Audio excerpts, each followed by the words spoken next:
Syria's ruinous war may be headed for a final terrible phase. We're with Russia's military, the only way for most media to get to the front lines in Idlib province. Through the windows, we see the destruction from the Syrian government's most recent offensive.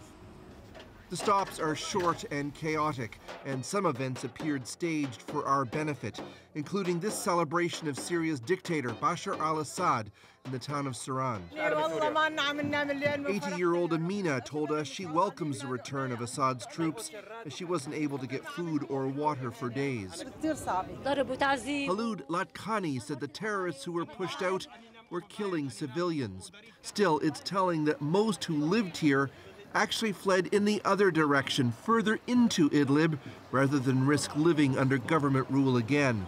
Assad's prisons are crammed with tens of thousands of opponents, and the West considers him to be a war criminal.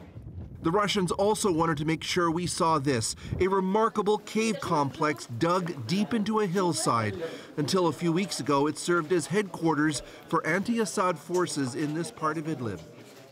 This underground complex appeared to have everything: water, electricity. It was stockpiled with food, enough to help the militants carry on the fight against Syria's government for more than 6 years. There was even a jail and torture area with blood on the floor, underscoring that the opposition Hayat Tahrir al-Sham militants fighting Syria's government have brutal methods too. The world must thank Syria and their Russian friends for standing up to terrorism, the Syrian general told us. The destruction we saw was the aftermath of a modest incursion by Syria into Idlib. When the final offensive comes, it could be a humanitarian catastrophe. Chris Brown, CBC News in Syria's Idlib province.